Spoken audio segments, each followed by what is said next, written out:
ada juknis. Nah, nomor satu, jangan lupa untuk dibaca juknisnya baik-baik.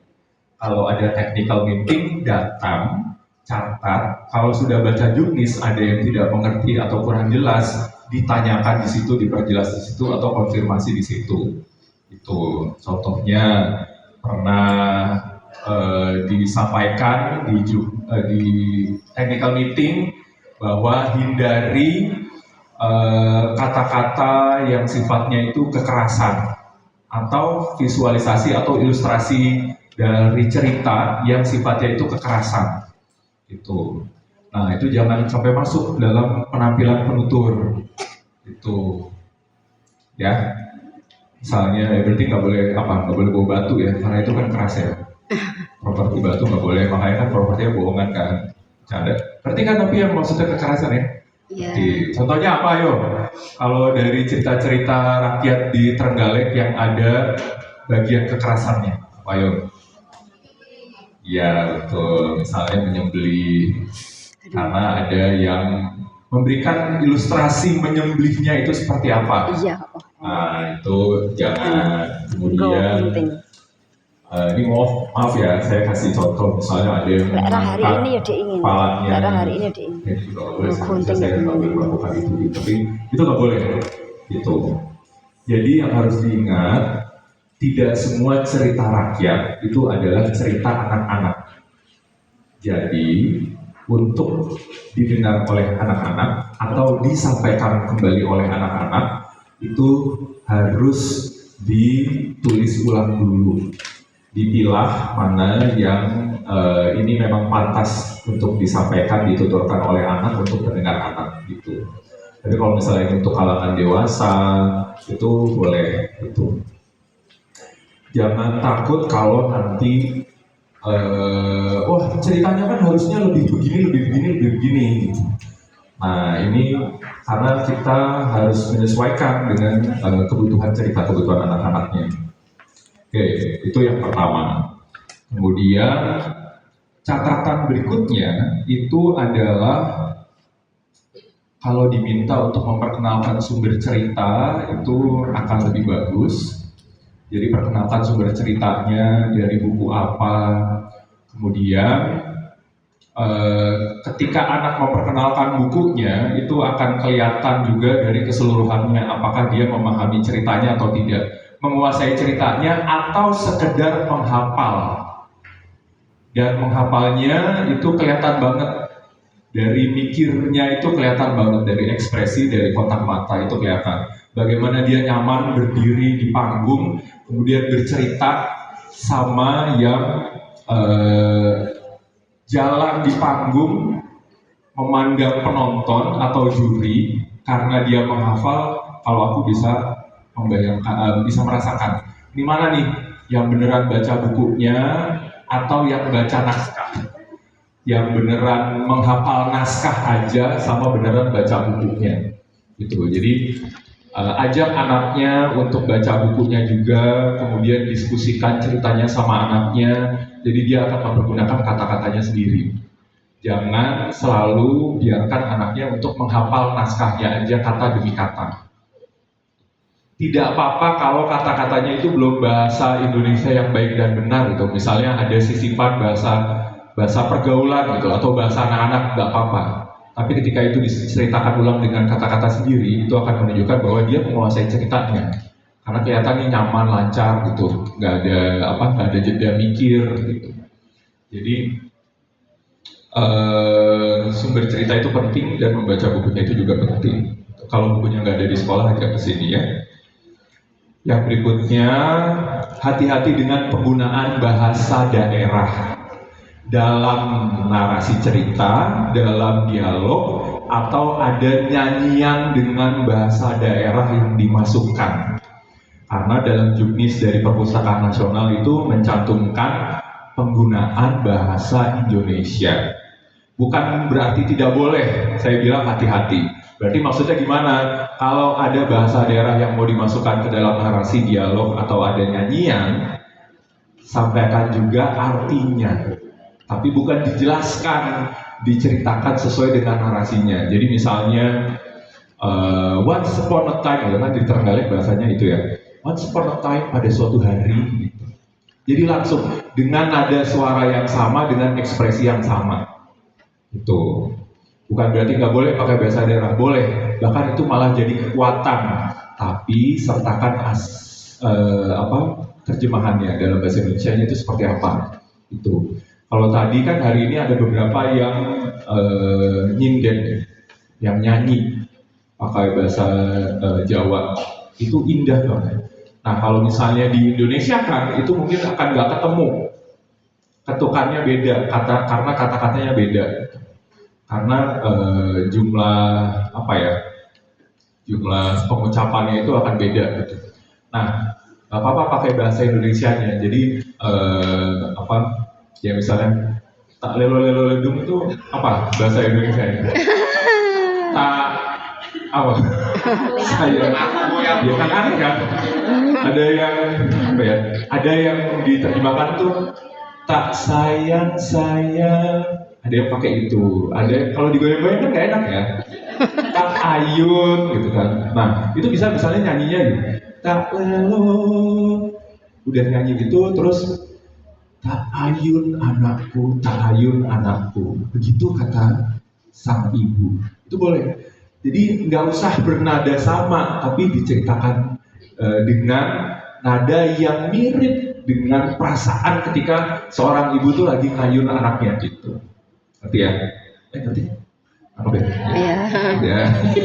Panjang loh ini, satu buku loh ini. Kabar ya. Kemudian properti. Nah, properti itu kenapa dia hadir? Sebenarnya gini, mendongeng itu atau bertutur itu kekuatannya itu adalah kekuatan kata-kata. Semakin sedikit properti itu akan semakin bagus ketika deskripsi atau narasi ceritanya itu juga bagus, karena ini adalah kekuatan imajinasi yang dimainkan.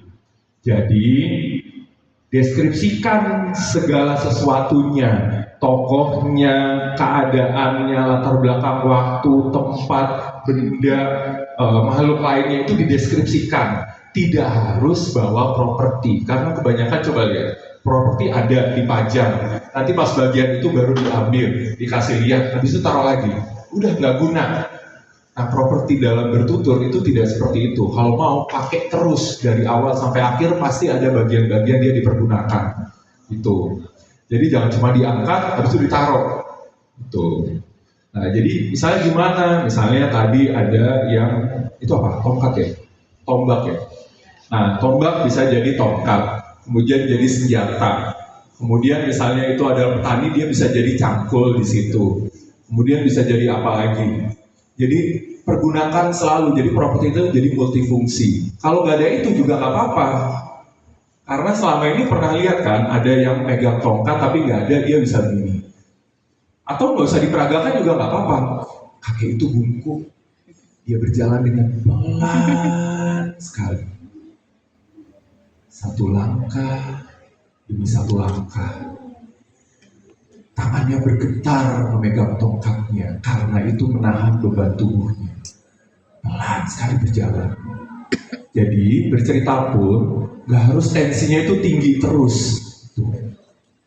Dan ekspresi sama bahasa tubuhnya tuh gak harus on fire terus gitu. Kakek itu berjalan dengan pelan, gak kerasa pelannya seperti apa gitu.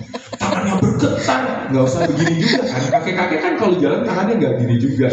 Jadi pelan aja. Nah jadi terkadang ada penggunaan properti yang penting, tapi dia kalau bisa multifungsi digunakan berulang itu akan bagus banget.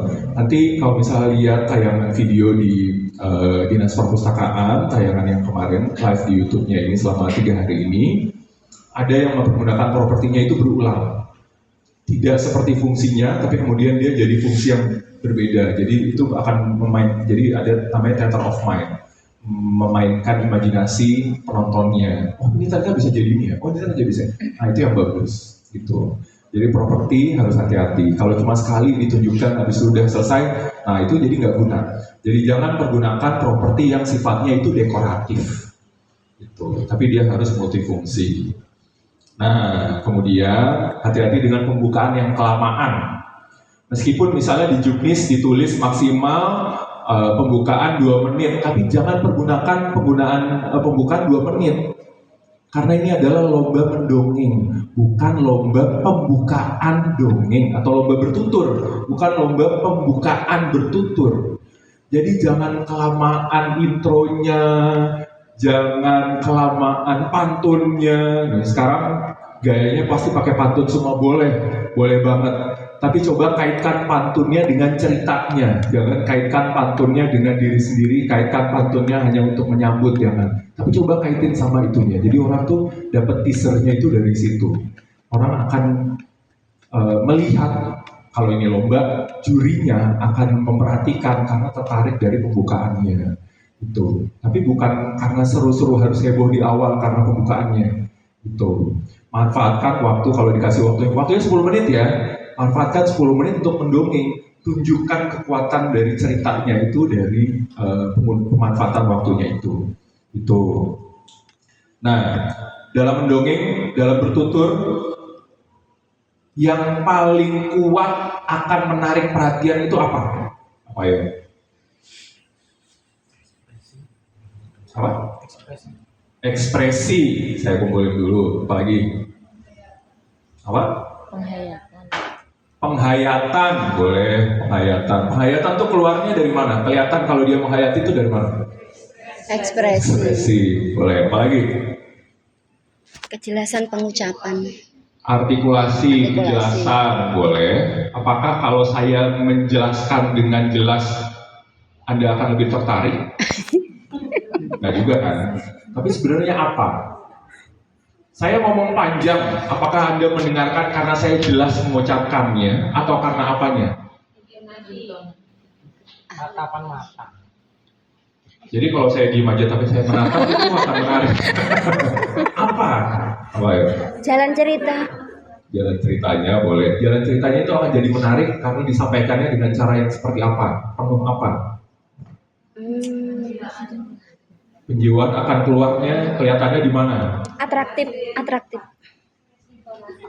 Ekspresi itu bisa keluar karena apa?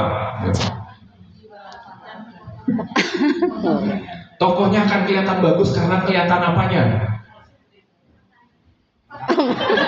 Oke, sekarang saya sederhanakan ya, gini. Pasti pernah nonton drama Korea kan? Ya, atau apa? Di sini yang ngetren apa? Drama Turki, drama Cina, oke. Habis nonton, misalnya ada yang pernah nonton bareng nggak episode apa, yang judulnya apa gitu, ada nggak? Pernah kan? Terus ngebahas, habis itu diomongin, dibahas bareng, udah nonton yang episode ini nggak gitu? Pernah? Oke. Biasanya yang dibahas apanya? Sama orang? Pemainnya, aktornya. Isi ceritanya.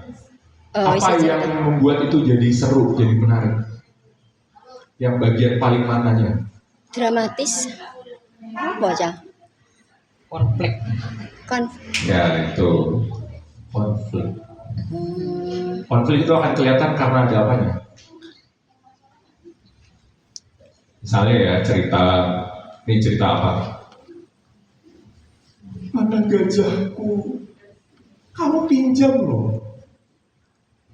Kok aku cari nggak ada? Itu cerita apa? Cerita Tenggalek loh. Siapa yang nyari gajah? Iya. Tahu dari mana kalau dia sedih kehilangan?